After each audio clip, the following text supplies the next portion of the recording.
नमस्कार प्यारे बच्चों। इकाई 5 हमारा देश, पाठ का नाम है भारत और 15वां पाठ है ये आपकी पुस्तक का। तो आइए इस पाठ को शुरू करें। और मैं आपको बता दूं, इस पाठ में एक बड़ी ही प्यारी देशभक्ति की कविता आपके लिए लाई है। और ये जो कविता है इसे हमारे देश के महान कवि सोहन लाल द्विवेदी जी ने लिखा है। किसने लिखा है इस कविता को? सोहन लाल द्विवेदी जी ने। ठीक है, तो आइए सोहन लाल द्विवेदी जी द्वारा लिखी गई इस कविता को हम पढ़ते हैं और आगे बढ़ते हैं। तो सबसे पहले हमेशा की ही तरह हम इस कविता को गुनगुनाएंगे। उसके बाद इसका अर्थ समझते हुए अभ्यास के प्रश्नों को हल करते हुए आगे बढ़ेंगे। तो कविता इस प्रकार से है। भारत तू है हमको प्यारा, तू है सब देशों से न्यारा। भारत तू है हमको प्यारा, तू है सब देशों से न्यारा। मुकुट हिमालय तेरा सुंदर, धोता तेरे चरण समुंदर। गंगा यमुना की है धारा, जिनसे है पवित्र जग सारा। अन्न फूल फल जल हैं प्यारे, तुझ में रत्न जवाहर न्यारे। राम कृष्ण से अंतर्यामी, तेरे सभी पुत्र हैं नामी। हम सदैव तेरा गुण गाएं, सब विधि तेरा सुयश बढ़ाएं। तो ये थी एक प्यारी सी कविता, जिसको मैं फिर से बता देता हूँ। सोहन लाल द्विवेदी जी ने लिखा है। तो आइए आगे बढ़ते हैं और इस कविता को समझते हुए आगे चलते हैं। तो सबसे पहले इसमें बोला गया है कि भारत देश आप हमें प्राणों से भी प्यारे हैं और सब देशों से न्यारे हैं। आप जैसा ना कोई सुंदर है और ना कोई हो सकता है, क्योंकि आप हमारे प्यारे भारत देश हैं। आगे है मुकुट हिमालय तेरा सुंदर। ये आपको पीछे दिख रहे हैं ना, हिमालय पर्वत। ये हमारे भारत के मुकुट की तरह है। जैसे सर के ऊपर मुकुट लगता है ना, वैसे ही भारत माता के सर का मुकुट, सर का ताज ये हिमालय है। और इसके चरण, इसके पैरों को जो धोता है वो हिंद महासागर समुंदर है। इसीलिए कहा गया है मुकुट हिमालय तेरा सुंदर, धोता तेरे चरण समुंदर। आगे है कि यमुना गंगा की है धारा, जिनसे है पवित्र जग सारा। देश में गंगा और यमुना जैसी पवित्र नदियां हैं, जिनसे सारा जग ही पवित्र हो जाता है। हम जानते हैं ना, गंगा यमुना कितनी पवित्र नदियां हैं। और आगे है कि अन्न फूल फल जल हैं प्यारे। भारत के अन्न यानी भोजन, फूल फल जल सब हमें प्यारे हैं। और तुझ में रत्न जवाहर न्यारे। और भारत में इतने ज्यादा रत्न पैदा हुए हैं कि उनका कोई हिसाब नहीं है। ये जब इस पाठ के अभ्यास में हम जाएंगे तो वहां पर भी मैं आपको बताऊंगा। आगे है राम कृष्ण से अंतर्यामी, तेरे सभी पुत्र हैं नामी।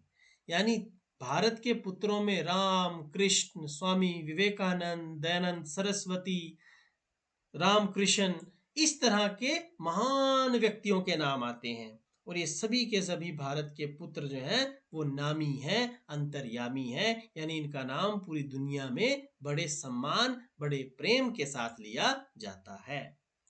आगे है हम सदैव तेरा गुण गाएं, सब विधि तेरा सुयश बढ़ाएं। यानी हम हमेशा हमेशा क्या करें? तेरा ही गुण गाते रहें, अपने देश का ही गुण गाते रहें और हर तरह से, हर विधि से तेरा नाम रोशन करें, तेरा सुयश बढ़ाएं, तुझे दुनिया में एक नई पहचान दिला पाएं। तो ये थी आज की हमारी प्यारी सी कविता। आइए इस पर थोड़ी सी बातचीत करते हैं और आगे बढ़ते हैं। तो बच्चों मुझे बताओ, अपने देश के विषय में आप क्या जानते हो? आपको पता है आपके देश का नाम क्या है? मुझे मालूम है आप सबको पता होगा, भारत। हमारे देश की राजधानी आपको पता होगी, दिल्ली। आपको ये पता होगा कि हमारे देश के उत्तर में हिमालय पर्वत है, इसके दक्षिण में कौन है, कौन सा सागर है, हिंद महासागर है जो इसके पांव धोता है। और भी बहुत कुछ आप अपने देश के बारे में जानते होंगे, जैसे यहाँ बहुत सी भाषाएं बोली जाती हैं, यहाँ पर बहुत से लोग जो हैं वो अलग अलग धर्मों के हैं, मानने वाले हैं। तो कुछ भी आप जानते हैं उस पर आप चर्चा कर सकते हैं। अच्छा, अपने देश की प्रसिद्ध नदियों और पर्वतों के नाम आपको पता होने चाहिए। जैसे नदियां कौन कौन सी हैं, गंगा, यमुना, गोदावरी, कृष्णा, कावेरी। ठीक है। जैसे हिमाचल में हम रहते हैं तो हिमाचल की नदियां आपको याद है ना, रावी, यमुना, सतलुज। तो आपको भारत की भी नदियां पता होनी चाहिए। राम और कृष्ण के विषय में आप क्या जानते हैं? तो हम सभी जानते हैं कि राम और कृष्ण जी जो हैं वो सभी के सभी जो हैं वो क्या है, वो विष्णु जी के अवतार हैं। उन्होंने इस भारत की धरती पर जन्म लिया है। भारत माता की इस धरती पर जन्म लेकर इस धरती को भी पवित्र किया है और मानवता का भी कल्याण किया है। चलिए अब अभ्यास के प्रश्नों की ओर आगे बढ़ते हैं ताकि हम इस पाठ को समाप्त कर पाएं। चलिए तो सबसे पहले हम देखते हैं कि पहला प्रश्न हमारे पास है, भारत हमें क्यों प्यारा है? तो क्योंकि भारत हमारी जन्म भूमि है। भारत में हमारा जन्म हुआ है, हम पैदा हुए हैं। और जननी यानी जन्म देने वाली और जन्मभूमि स्वर्ग से भी प्रिय होती है। हिमालय को सुंदर मुकुट क्यों कहा गया है? क्योंकि ये भारत के उत्तर में स्थित है, उत्तर यानी भारत के सर की तरफ, और इसे भारत का प्रहरी भी माना जाता है। यानी उत्तर दिशा से कोई देश, कोई दुश्मन भारत पर हमला नहीं कर पाता। कारण इसका यह है कि उत्तर में भारत के क्या है, हिमालय पर्वत है। इसीलिए हम इसे भारत का क्या कहते हैं, मुकुट या ताज भी कहते हैं। अच्छा, आप अपने देश का यश कैसे बढ़ाएंगे? तो हम अपने देश का यश ईमानदारी से काम करके बढ़ाएंगे। कैसे बढ़ाएंगे? ईमानदारी से अपना अपना काम करके बढ़ाएंगे। हमारे देश में देश के समान हमारे गांव और नगर भी तो न्यारे और प्यारे हैं। तो आप उनके बारे में, अपने अपने गांव और नगर के बारे में क्या लिख सकते हैं? तो सबसे पहले आप लिख सकते हैं, हमारे नगर का नाम, जो भी नाम है, जैसे मेरे नगर का नाम क्या है, गांव की बात करूं तो गांव का नाम तेलका है, जिला की बात करूं तो चंबा है। और हमारे नगर में विविधता में एकता है। यहाँ पर भी विविध विविध भाषाओं के, परंपराओं के लोग रहते हैं, अलग अलग धर्मों के लोग रहते हैं, और ये सब एक दूसरे के साथ मिलजुल कर रहते हैं। आगे देखिए, कविता को हमने पूरा करना है। जैसे, भारत तू है हमको प्यारा, तू है हमको सब देशों से न्यारा, मुकुट हिमालय तेरा सुंदर, धोता चरण तेरे समुंदर, गंगा यमुना की है धारा, जिनसे है पवित्र जग सारा, अन्न फूल फल जल हैं सारे, तुझ में रत्न जवाहर न्यारे, राम कृष्ण से अंतर्यामी, तेरे सभी पुत्र हैं नामी, हम सदैव तेरा गुण गाएं, सब विधि तेरा सुयश बढ़ाएं। तो इस तरह से आप जो पंक्तियां यहाँ नहीं लिखी हैं उनको लिख सकते हैं।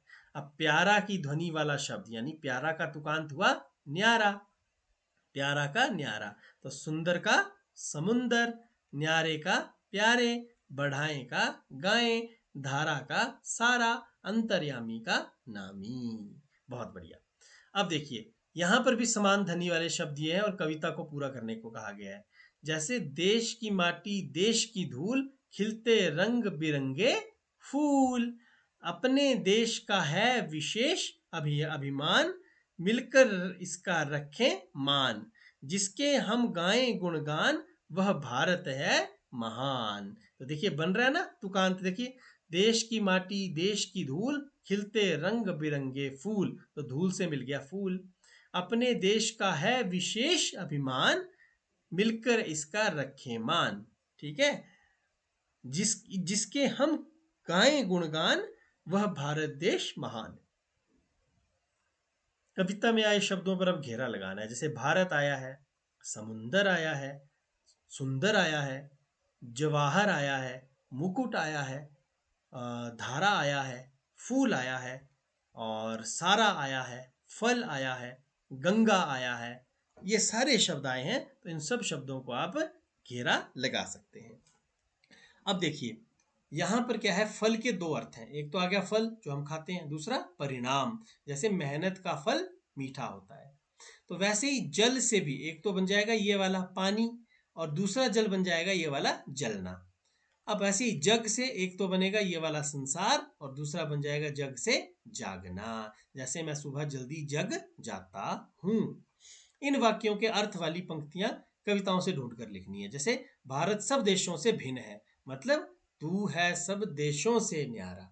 गंगा यमुना से सारा संसार पवित्र है, तो इसका क्या होगा, गंगा यमुना की धारा जिनसे है पवित्र जग सारा। हम सदैव तेरी प्रशंसा करें, यानी हम सदैव तेरा ही गुण गाएं। हम देश का नाम ऊंचा करें, यानी सब विधि तेरा सुयश बढ़ाएं। ठीक है जी। अब कविता में भारत के प्रसिद्ध व्यक्तियों के बारे में बताया गया है। जैसे तेरे सभी पुत्र हैं नामी, भारत के प्रसिद्ध पुत्र और पुत्रियों के बारे में लिखना है आपने।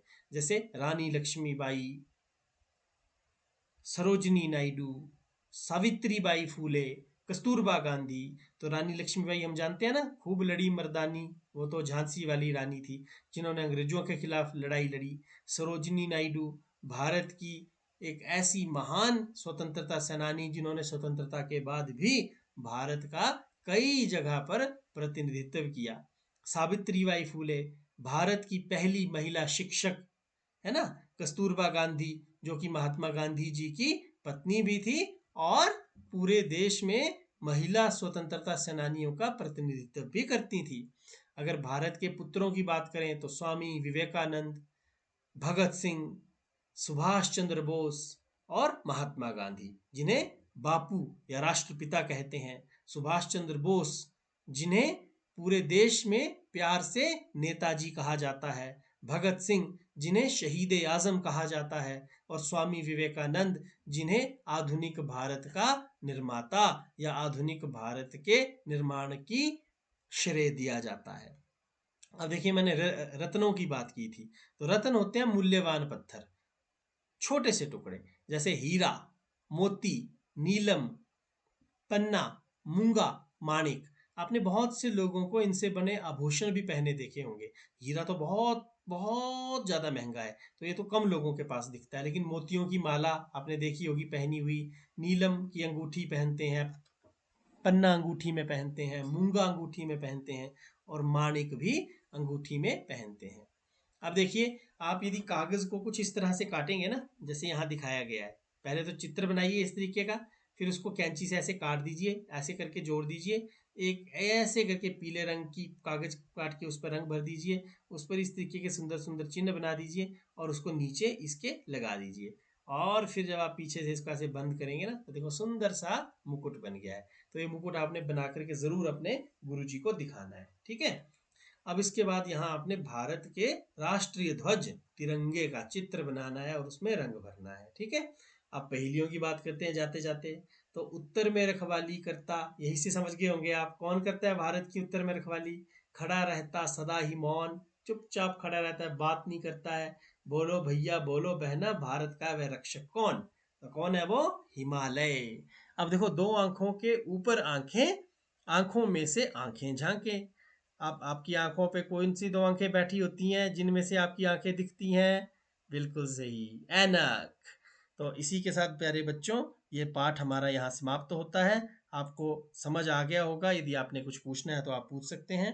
आपसे फिर मुलाकात होगी अगले पाठ में, तब तक के लिए नमस्कार, धन्यवाद, जय हिंद।